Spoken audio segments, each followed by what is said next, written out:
After all said and done, you don't get to go back to your hotel room and flip on the TV and decompress.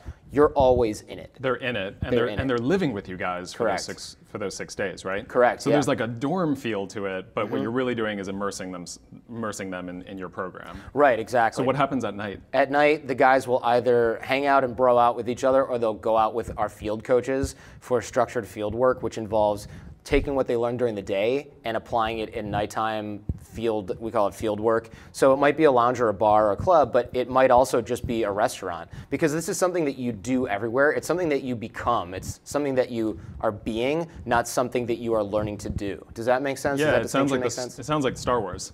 Maybe, yeah, and I'm sure that a lot of people watching this probably get that more than I do. But you're teaching a philosophy to guys and girls, right? You're not teaching a bag of tricks. Right, it's not a bag of tricks. It's actually a subtractive process, and what I mean by that is essentially if you have your core level personality, that's what you are when you wake up and you're a baby or something like that, when you're born and you're a baby, you have this core level personality that has nothing added to it. There's no social programming, there's no weird issues that you get from your mom or your dad. There's no rejection on prom night by the girl that you are dating, or whatever kind of random experiences that shape us, that cause us to layer on protective measures over the years, right? That is what leads us off our path. It's what tells us and generates belief systems that are bad for us. So or that things inhibit like self-consciousness or shyness or social anxiety. You don't really have babies with anxiety, right? That's developed from some subset of behaviors that somebody else has. So you get a guy who comes into your classroom and he's anxious or he's scared or he doesn't feel comfortable going up to a girl and saying, hey. So what's the subtractive process? What does that look like? The subtractive process, it's really interesting. And by the subtractive, what I mean is we're taking away peeling the onion. We're peeling those layers away. And that's why we have therapists on staff and things like that, because sometimes you get into an issue that's deeper than you might have expected. It's like being a lawyer, which I used to be, you never really want to ask a question to which you don't already kind of know the answer. So sometimes that'll happen by accident, but usually what we're looking for is, oh, this person feels the need to impress others all the time.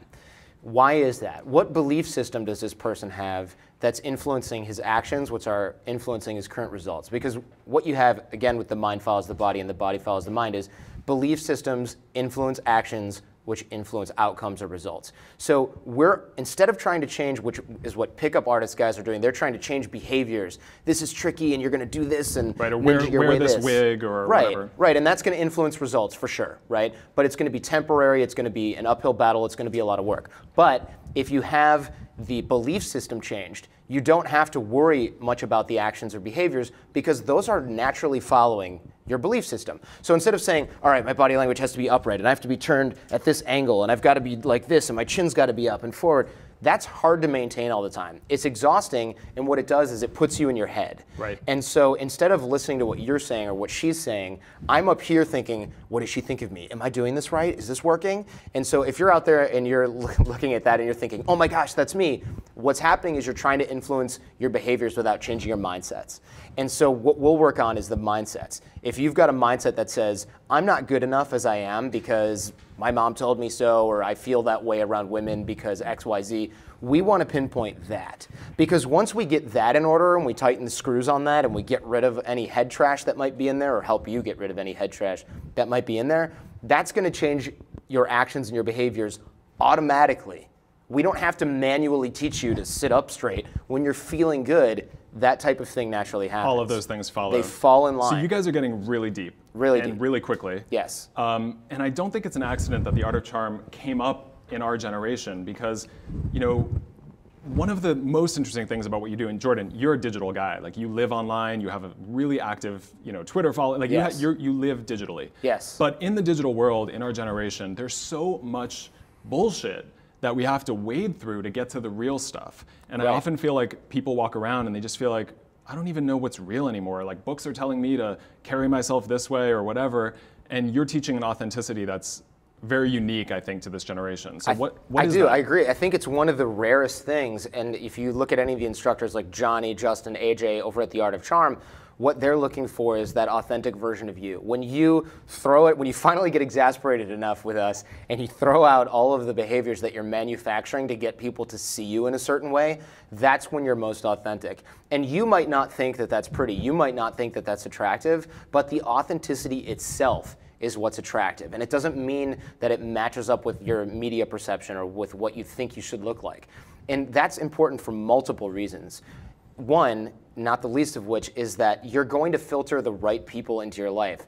Oh, I don't want to be authentic because what if my friends and family and girlfriend, they don't like that, right? We get married guys that come in or guys in relationships that come in. What if they don't like that? That's not the right person for you. And that might sound like a cop-out answer, but what that means is if the unadulterated version of yourself is not something that is attractive to the current partner that you have, that is a problem. Because if that's really the case, which is very seldom true, if that's really the case, then what you're going to end up with is a partner that's reinforcing all those negative belief systems. And some people out there are going, well, so what? I'll have a negative belief system. Big deal. I'll have a partner and I'll be happy otherwise.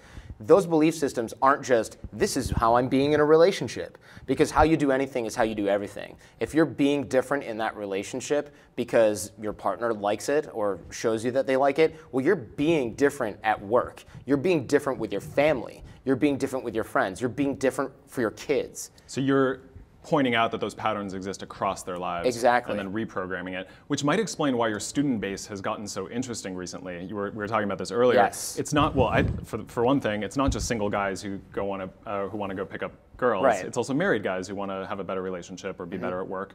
But you also have CIA agents, military service people, you have tech ops people, you have intelligence people. You have this whole mix of interesting students now. Yes, yeah. Why are they coming to The Art of Charm? It's really interesting to walk in a room and see one of the super hackers that's, fighting China or whatever in one program, along with some Green Beret or something like that in the same program. I mean, it's really great to see these high-level But those guys people. have been through war. Right. And they've been through like some of the most intense training in the world. Absolutely. So what have they missed that they're coming to you for? I think when you go through that type of training, you're steeling yourself to you're really making yourself a hard exterior, especially when you've got to look at combat veterans and people who are really, really engaged with high intensity or low intensity type of conflict that's literally life-threatening. Not the scary stuff you get when you're talking to a girl that you don't know or talking with somebody that you hold on a pedestal or something, a boss. It's literally life and death with those guys. So what they're looking for is any tool that can go in their toolkit that will make them better at that could potentially be life-saving, or at least alter the outcome of something that is very serious. We think our problems as working on our media is a problem or are going to be embarrassing, but they make a mistake, that could be catastrophic. Right, and what's interesting is like the fear that they're encountering in the battlefield is different from the fear they're encountering at the bar.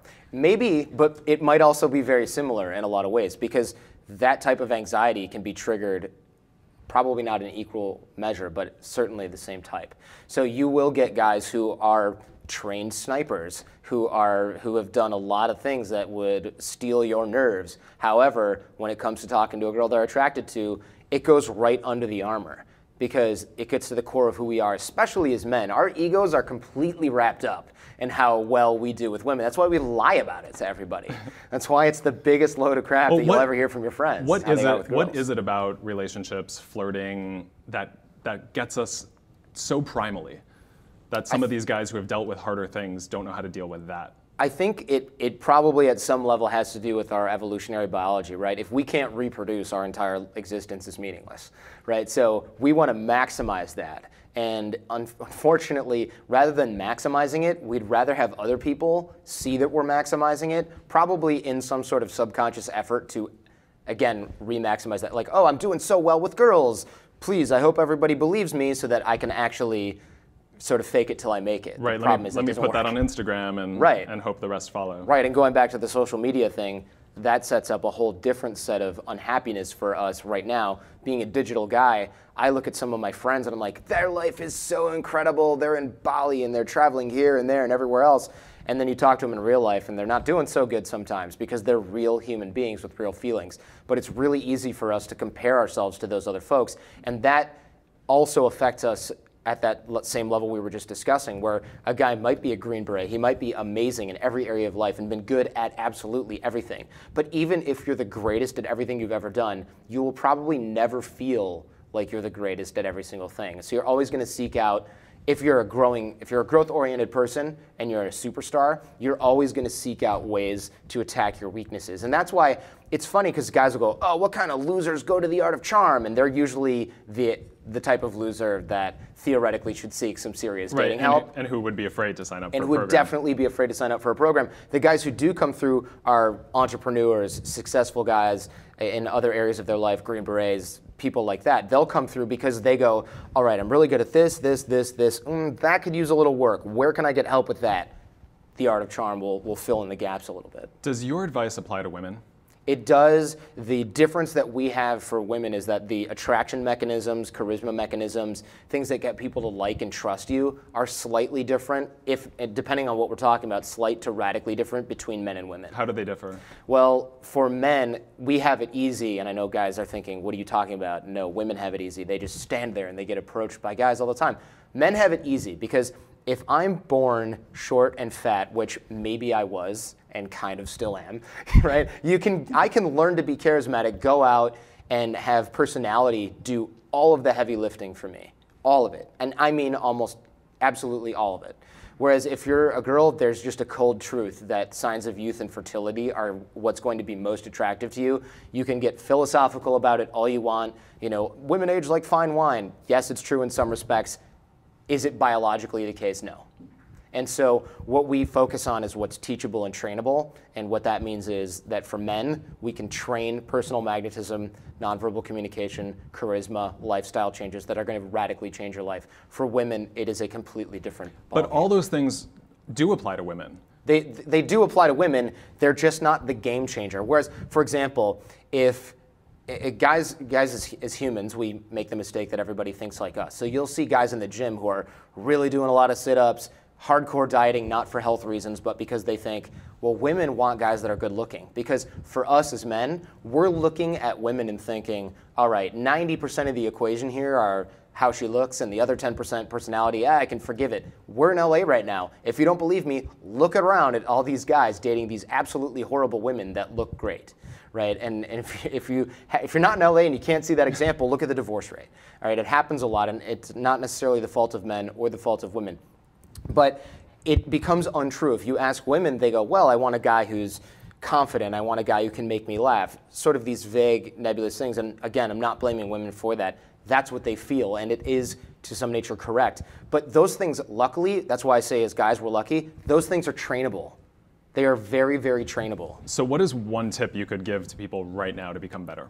I would say that the one tip that we do have that I love, like these little sound bites, right, is checking your nonverbal communication. Because we have the idea that it's what we say and how clever we are and how that works for us is what really makes the determinant.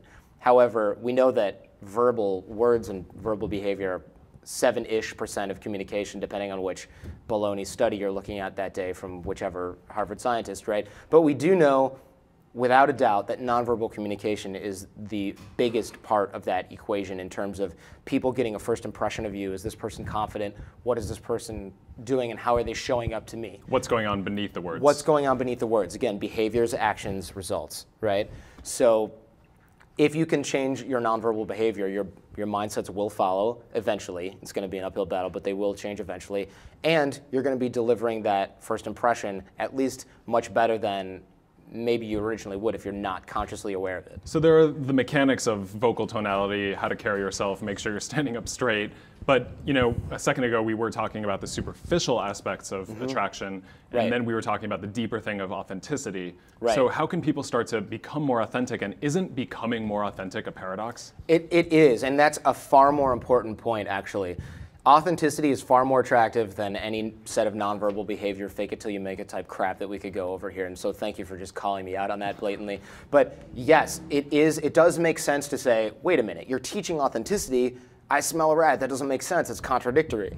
It's actually not at all. Because again, going back to the subtractive process, right? You're looking at adding on layers of personality and looking at some of these other things that people do. I'm going to dress in nice clothes and I'm going to drive a nice car and I'm going to wear Warby Parker glasses or whatever to look really cool and great and be attractive. That is not necessarily going to work. But if we're subtracting our insecurities, we're subtracting our little neuroses that make us, that are the result of bad belief systems, then we're getting more real. Then we're getting more authentic. So I'm not teaching you to be more authentic.